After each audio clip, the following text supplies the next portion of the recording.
Get out now! The words cracked across the open lawn like a rifle shot, jarring even the chirping birds into silence. Samantha Klein stormed forward, heels digging into the grass, her clipboard held like a shield and her jaw tight with impatience. Behind her, rows of half-assembled white tents rippled in the breeze, speakers thudded with preset bass loops, and volunteers scrambled to organize folding chairs before the sponsors arrived. Under the shade of a broad oak tree, apart from the noise, apart from the rush, sat an old man. Walt Henley didn't move right away. His thin hands rested on a curved cane worn smooth by years, and on his lap sat a folded paper, yellowed and soft around the edges. He blinked slowly, eyes fixed on the roots of the tree. Not just any tree, the one where he came every year. Samantha planted herself in front of him, arms crossed. "You can't be here," she snapped, voice sharp. "This area is for registered participants only." Walt looked up, quiet and confused, as though emerging from another world. "I always sit here, every May 10th. Her nostrils flared. "I don't care what day it is. This isn't your bench, and this isn't your park today. This is private, permitted space for the Wellness Expo. You're disrupting setup. Move, or I'll call security." His hand trembled slightly as he began to rise. The cane tapped once, twice against the soil. A breeze caught the edge of his folded paper, peeling it from his fingers. It lifted, spun, and drifted across the lawn. A tiny memorial now airborne. Names scrawled in fading ink. Nearby, a young staffer paused, watching. A few heads turned. Someone raised a phone. Samantha didn't notice. Her eyes remained locked on Walt, irritation etched into every muscle. He looked down once more at the patch of ground beneath the tree, then turned. But over the distant hills, faint and growing, came a sound. Low, steady, mechanical. A thump, then another, and another. Somewhere far beyond the tents, air began to shift. Someone, was coming. The morning had begun in stillness, the kind that held its breath before the world stirred. Pale gray light slanted through the blinds of a small upstairs apartment where Wallace Henley sat alone at the edge of his bed. The quilt folded at the foot was hand-stitched, faded in patches, and worn in the corners, not from neglect, but from years of quiet care. Walt's fingers brushed along the threads as though feeling for old echoes. The room was sparse, but neat. On the wall above the nightstand hung a single frame, 4 young men in uniform, grinning through the dust of a faraway jungle, their arms around each other's shoulders. Walt stared at the photo for a long time before giving a silent nod. One by one he buttoned his shirt. The tremor in his left hand slowed him, but he didn't rush. Each button found its place, as if part of a ritual. He smoothed the collar down, then reached for a small folded flag on his bureau, the size of a handkerchief, pressed flat and edged with wear. He tucked it into the inner pocket of his olive green coat, right above his heart. A paper waited on the dresser, the same one from years past. The names were handwritten, barely legible now. Gregson, Morales, Reese, Turner, Henley. He traced each name softly, pausing at Reese's. A breath caught in his throat. Then he folded the sheet again, with care, and slid it into his back pocket. The apartment smelled faintly of brewed tea and old wood polish. Before leaving, Walt opened the back door to let in the breeze. In the corner of his tiny porch sat a worn pair of boots and a flagpole mounted beside the screen. He adjusted the stars and stripes until it fluttered evenly in the morning sun. Then he turned and began the long walk. Downstairs, the neighborhood moved without noticing him. A teenager zipped by on a skateboard, earbuds in, nearly clipping his cane. The boy didn't look back. Walt paused, then continued. At the corner cafe, the same young barista smiled without recognition. "Morning, sir. Medium coffee, right?" "Black," Walt said softly. Right. The coffee was scalding and sharp, but it cleared the fog. He carried it slowly down the street, past a closed bookstore and a bike rack crowded with scooters. A jogger brushed past him at the crosswalk, cutting him off. No apology. Walt didn't flinch. He only waited for the signal, then moved on with measured steps. At the edge of the park, the gate groaned open under his hand. It was an old gate, rusted at the hinges and chipped at the paint, but it still held its shape, like so many things that endured. A boy in a red sweatshirt held the inner gate open for him, grinning shyly. "You going in here, sir?" "I am. Thank you, son." The boy nodded and ran back to his group. The grass was still damp from the evening rain. It soaked through the soles of Walt's shoes, but he didn't mind. His steps curved around the new tents and the plastic signs posted by the expo team. "Wellness in the workplace," one read. "Boosting corporate energy," said another. Walt gave them a passing glance, and then he reached it. The tree. It stood tall as ever, broad-armed with deep bark that had long ago cracked like the skin of an old man's hands. Beneath it was soft soil and a patch of grass worn thinner than the rest. This, to Walt, was sacred ground, not because it had been consecrated, but because memory had made it so. He sat, unfolded the paper, read the names once more.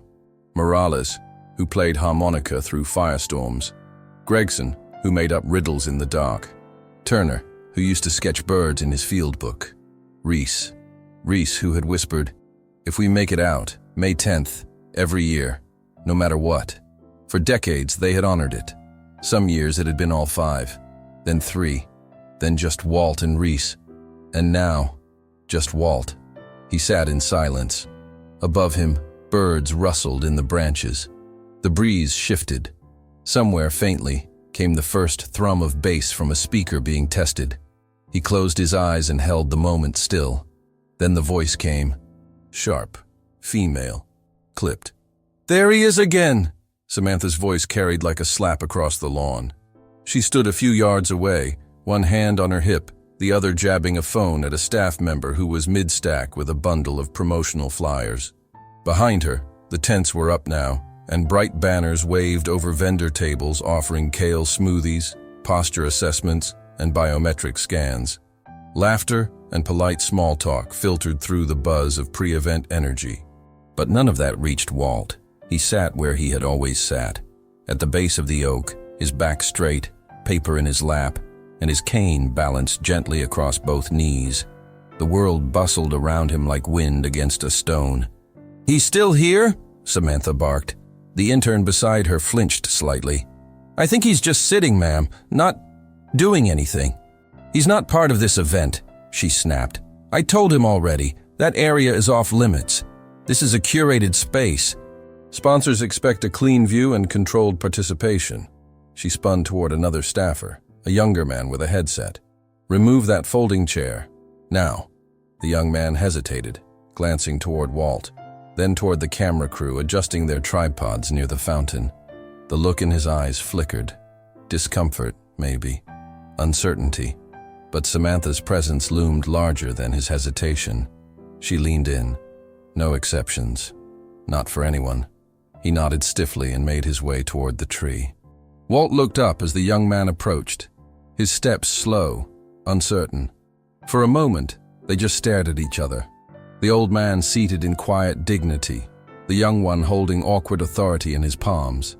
I need to take this chair, sir." Walt's voice came gently. "This is my chair." The staffer swallowed hard. "I understand. I'm sorry. It's just, there's an event, and they're saying, I've sat here every May 10th, since 1972.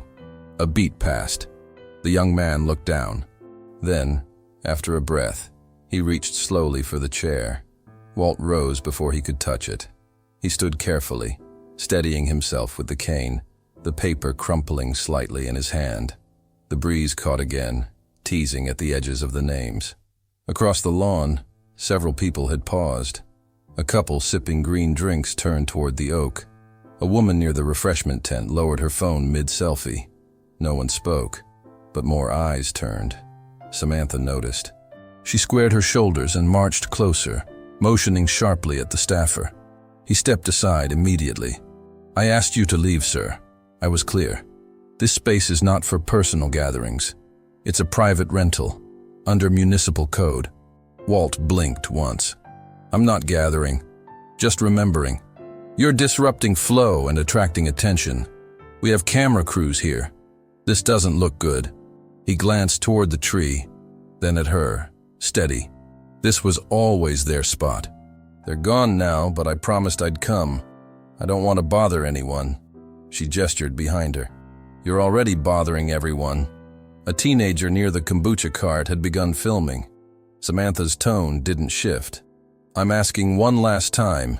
If you don't leave, I'll call park enforcement. Walt nodded once.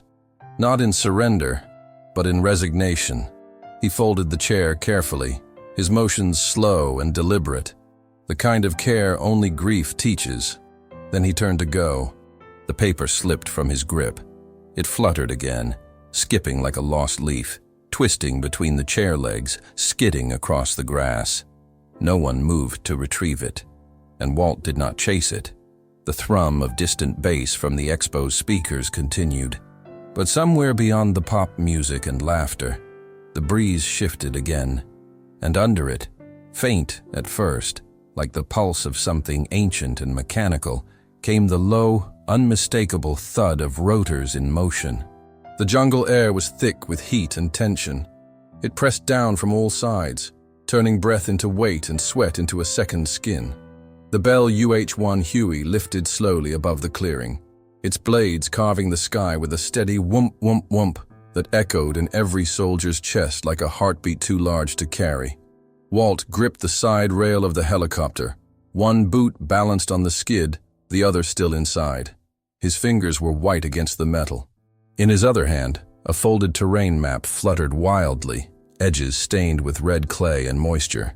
He clutched it like it mattered more than his own life, because in truth, it often did.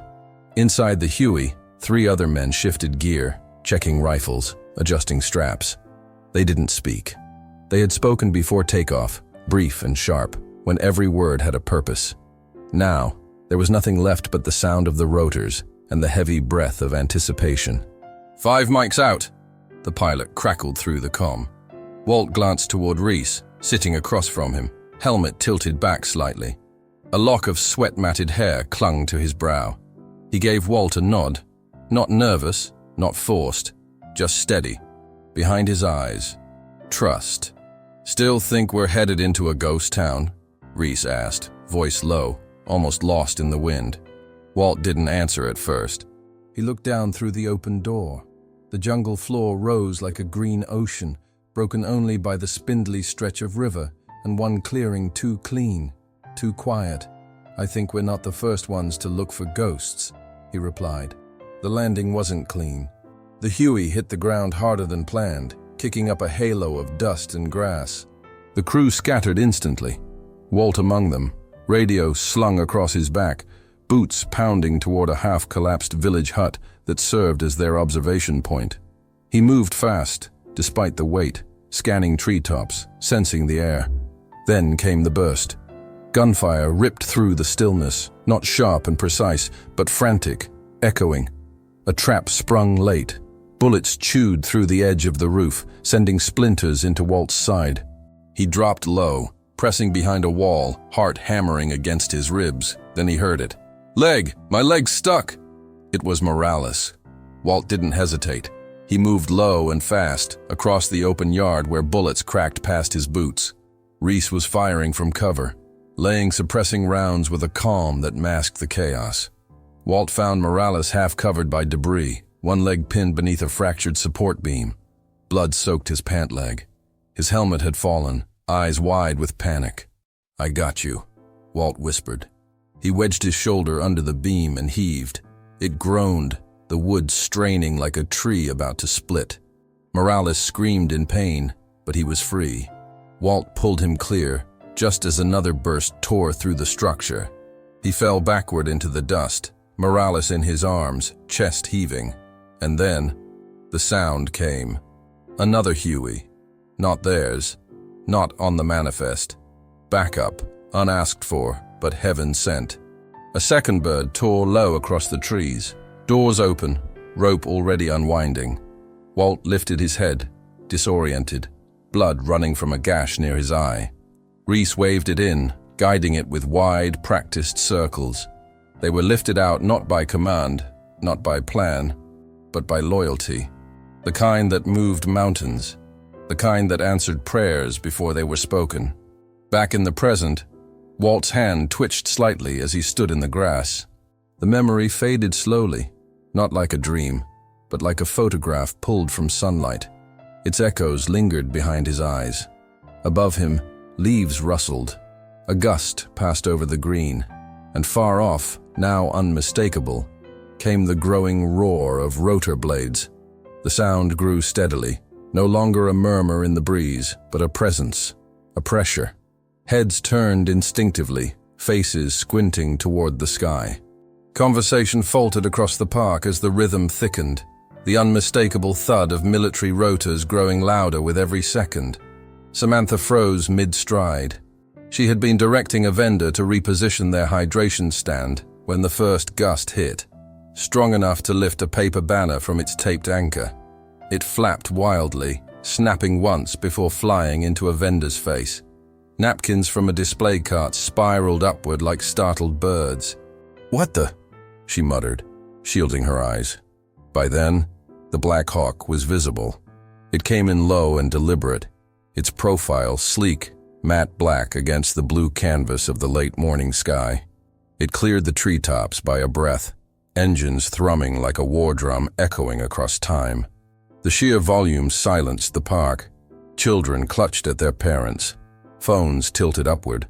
No one spoke. The helicopter hovered once over the northern green, then banked left with a sharp, confident turn. The wind from its blades swept through the tents, tearing several flyers from clipboards and sending a display of paper windmills skittering down the walk. Walt didn't move. He stood just beside the tree, his cane planted in the earth, gaze lifted toward the sky as if it were the most natural thing in the world. The Black Hawk descended slowly, steady, respectful, precise. Its skids touched down just 20 yards from the edge of the wellness event, blades still roaring but controlled. A perimeter formed in silence, not by ropes or officials, but by awe. People stepped back, not out of fear, but reverence. The side hatch opened with a smooth, decisive clack. From within stepped a young soldier in dress uniform, chest bearing modest ribbons, posture firm. He was followed by two more, one carrying a compact case, the other holding a velvet-lined plaque. They did not hesitate. They walked with solemn purpose, not toward the main tent or the registration desk, but directly toward Walt. Samantha stood frozen. Her clipboard hung limp at her side. Who are they here for?" she asked aloud, but no one answered. A man in khakis whispered behind her. "They're not here for us." Walt watched as the trio approached. He didn't step forward, didn't speak. His back remained straight, his chin lifted slightly. In that moment, he didn't seem frail. He seemed eternal, carved from memory and meaning. The lead soldier stopped a pace in front of him. He saluted, crisp, perfect, and held it.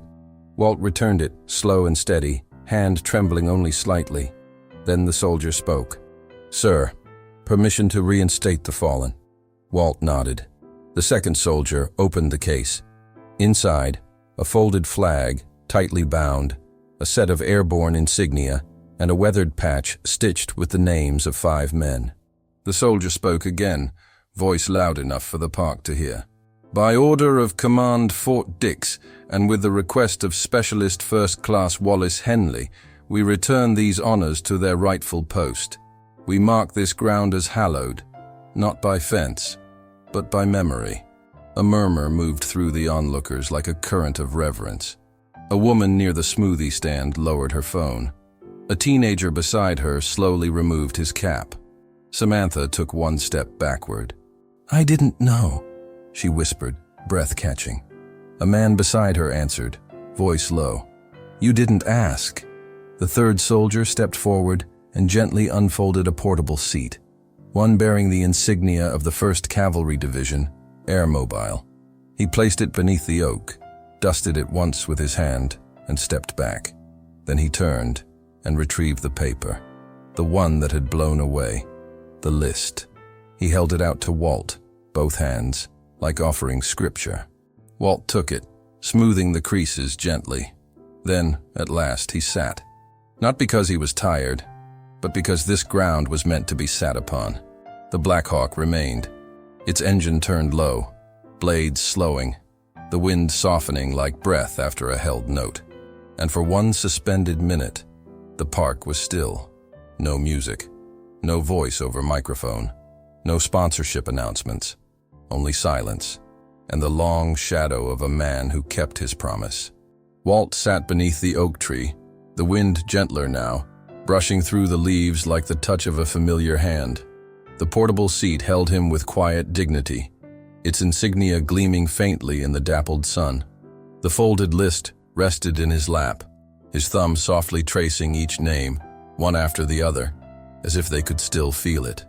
The Black Hawk idled nearby, its presence no longer thunderous, but grounding, like a watchful guardian. The soldiers stood at attention, a respectful perimeter that needed no rope or command. Their silence was the salute. Across the park, the tone had shifted entirely. Where there had been chatter and motion, now there was stillness. People stood, not frozen, but present.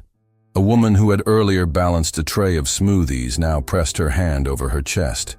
Her eyes glistened, her lips pressed tight, trembling. A boy nearby, no older than 10, stepped forward from his mother's side, holding something in both hands. It was a crayon drawing, a flag, rough but vibrant, colored with care. The boy approached slowly, looking up at the soldiers, then at Walt. No one told him to go. He just knew. Walt looked up as the child stopped beside him. Their eyes met, one pair clouded by years, the other wide and unsure. The boy extended the picture.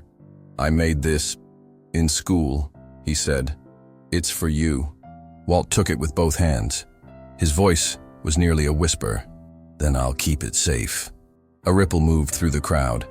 A staff worker, one of Samantha's own team, stepped out from the tent and walked across the grass. She knelt beside Walt without saying a word, unfolding a linen napkin to offer him water. Walt nodded, accepting it gently. Nearby, a man who had been recording earlier now lowered his phone. His face bore no smugness now, only humility. Slowly he stepped forward, reaching down to retrieve the folding chair that Samantha had ordered removed earlier. He placed it beside Walt's new seat and backed away. Then came the quietest gesture yet. Samantha herself. Her face was pale, her steps unsteady. She moved through the thinning wall of spectators as if walking into a place she did not belong, and knew it. Her clipboard was gone. Her heels were scuffed. In her hand, she clutched the same banner that had torn loose earlier, one of the only things she could fix. She stopped a few feet from the tree. Her voice was small, fragile. "I didn't know," she said. Walt didn't look up. He didn't need to. Some things did not require eye contact, just listening. Samantha stood there a moment longer, then turned, not to flee, but to step aside. She joined the crowd, silent now, folding her arms tight across her chest like someone shielding herself from her own echo. The second soldier, still at Walt's side, lifted the plaque from its case. It was brass, modest, but permanent. He knelt beside the tree, dug a shallow divot, and pressed the plate into the soft earth. One hand smoothed it flat. "In honor of Flight Team Charlie 6. Every May 10th, every year. Never left behind." As the words caught the light, something shifted again, not loudly, but deeply. One by one, people lowered to a knee.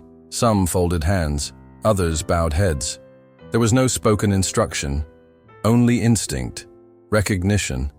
A father pulled his daughter close, whispering something she'd remember far beyond this day.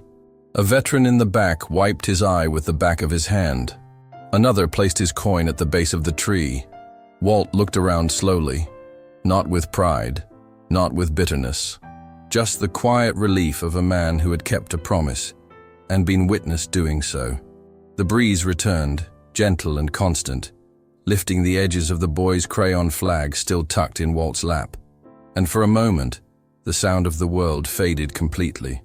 Only the leaves moved, Only the names were spoken, not aloud, but within. By the following week, the city council had already convened.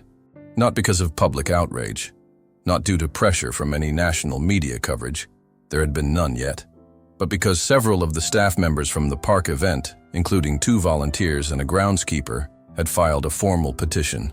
Their request was simple. That tree, the oak by the northern green, should never again be treated as common space. It passed unanimously. A polished brass plaque was installed just 3 days later, mounted on a sturdy cedar post with bolts etched to withstand the years.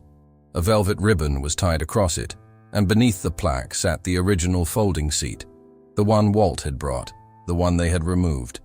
It had been cleaned, repaired, returned, and beside it, a new chair, lacquered wood, cushioned, bearing the insignia of the United States Army Airborne Division.